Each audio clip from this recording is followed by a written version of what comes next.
Hello everyone, welcome back to my channel for another card tutorial. Now this one is just a take on an easel card, but it looks like the image is floating. So when I shared this in the Knitwit collection neighborhood, which is the group for Knitwit collection fans, and this is a Knitwit collection digikit called Hear Me Roar.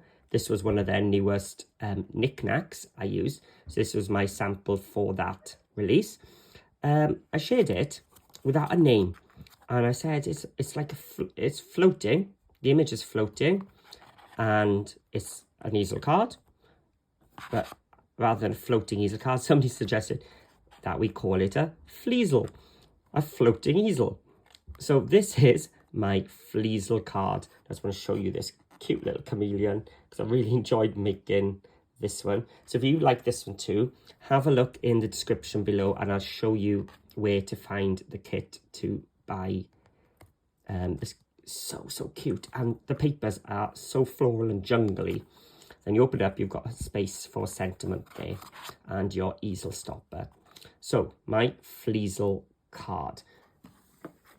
So it's much easier than it looks. It's quite a nice, simple easel one.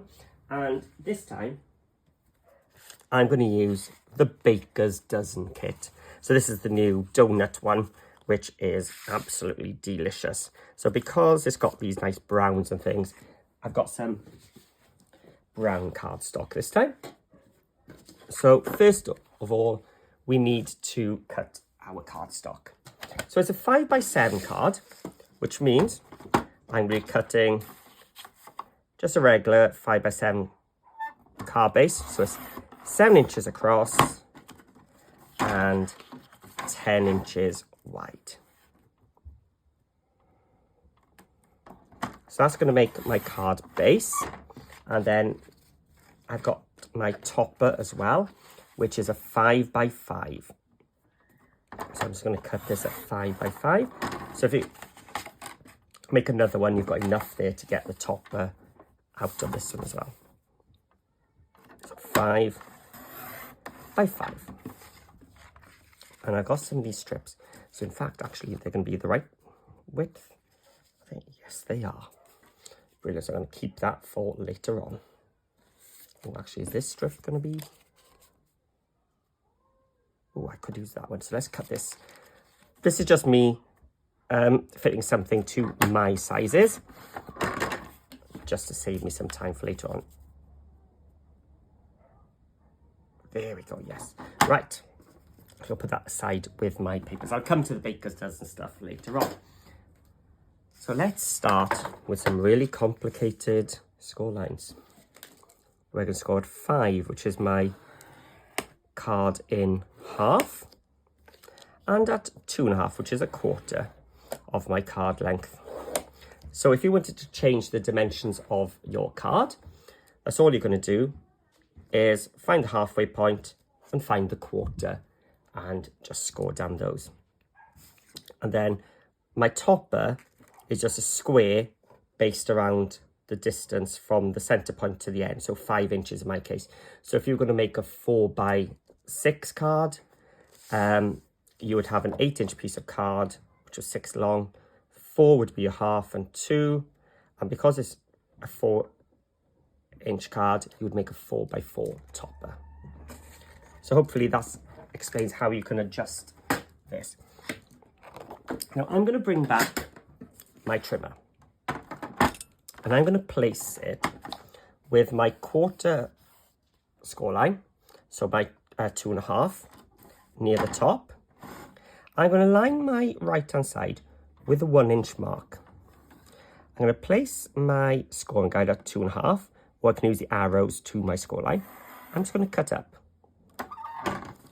And then I'm going to flip it over and repeat. So there's my, I've lined it up to the 1 inch. So 1 inch in, start the cut at 2.5 and up. And then just take my scissors. I'm going to cut along that score line. Now, if you haven't got a trimmer like mine, where you can do that, you could still make this card easy enough. You just take your ruler, draw a pencil mark 1 inches down, 1 inch down at the edge, draw a line, and just use your scissors to cut. So now I've got that. So I've got my 5x7 piece, a full 2.5, and on this 2.5 piece, I've just cut a 1 inch piece out of the top and bottom. So you can probably work out how this easel is going to work now. We're going to fold that into the mounting. I'm going to fold that as a mounting. I'm going to bring my Teflon tool, and I'm just going to score and burnish. Not score it, burnish it down. There we go. And that's all I'm going to do now. So it's just folded. So the mounting is up there. If you did glue it onto the wrong side, so all you got to do is refold that line backwards. So it wouldn't have been the end of the world. So I put glue on that little piece. I can just imagine we're going to put this 5x5 onto it. And that is all the card base done. So you can see you've got your Fleasel, your floating element. Oh, I haven't lined it up really well there. Let me just line it up. And then all the elements I'm going to cover now. So, you know, this is a 5x5. I'm just going to go down 1/4 inch. So, oh, my camera's been dropping, has it? Have you been shouting me during the video that I'm dropping? Right. So this one, this is 5x5. This is 4 3/4 by 4 3/4. Now I've used the Baker's Dozen kit, and because it's a digital kit, I have been able to layer everything up digitally, which has meant everything's kept nice and flat on this. It's just one piece. If you're using this kit, but you haven't got the software or the skills or the confidence to do that, just print out the pink sheet, just a full sheet of the pink and a sheet of the pattern paper, and just go down another 1/4 inch, and you can just mat and layer as you would any other card. I'm going to mat a piece onto this. So this piece is 6 3/4 by 2 1/4 tall.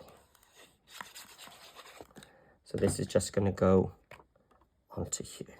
I think I just wanted to put more donuts. Can't get enough of these donuts. And then this one is 6 3/4 by 4 3/4.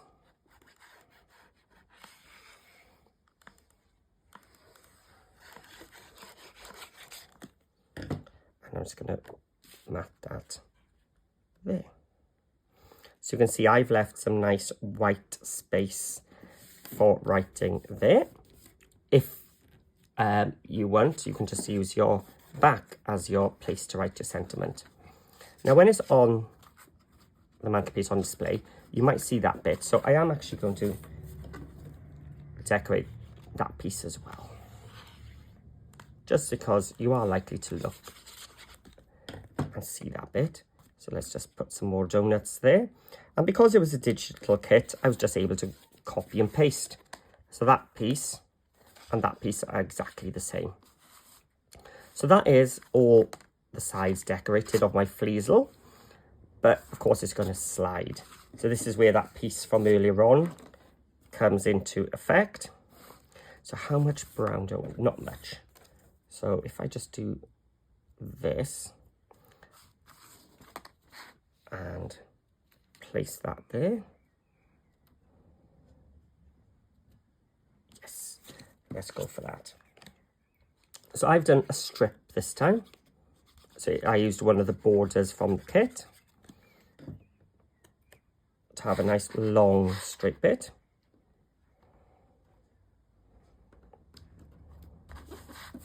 And I'm going to use some foam tape now, because of course you want to raise it up, otherwise you've got no stopper. On my Hear Me Roar one, I just used a little one of the sentiment cards. So you can have a big one, a small one, you can have a patterned one, whatever you want. In fact, you could have a few different ones. I could have cut out each of those donuts maybe and lifted each one separately. That would have been a lot of work, but it would have looked really, really cool. So I'm just going to place that now between the donuts.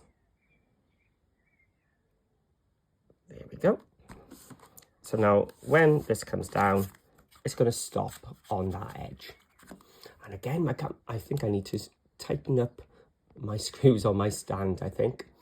But we have come to the end anyway, so luckily you've been able to see most of the things. I hope it hasn't dropped too much. So there we go. My Fleasel card using Baker's Dozen. Oh, let's zoom out a bit. Using Baker's Dozen and Hear Me Roar. So tell me in the comments below, which one do you prefer? If you were having your birthday, which one of these would you prefer to have and put on display? If you're going to make a Fleasel, please share with me in my Facebook group. Just go onto Facebook and hunt for Paper Crafting with Paul. Just type it into the search. So Paper Crafting is one word with Paul. Or just have a look in the description below. You will find a link directly to the group. You just got to answer a question or two just to make sure you're not a bot. And if you have enjoyed it, please leave me a comment and hit the thumbs up. It is dropping again. I don't know what's going on with my stand today. But thank you for watching. I hope you enjoyed, and I'm looking forward to seeing all yours. So happy crafting, and see you all again soon.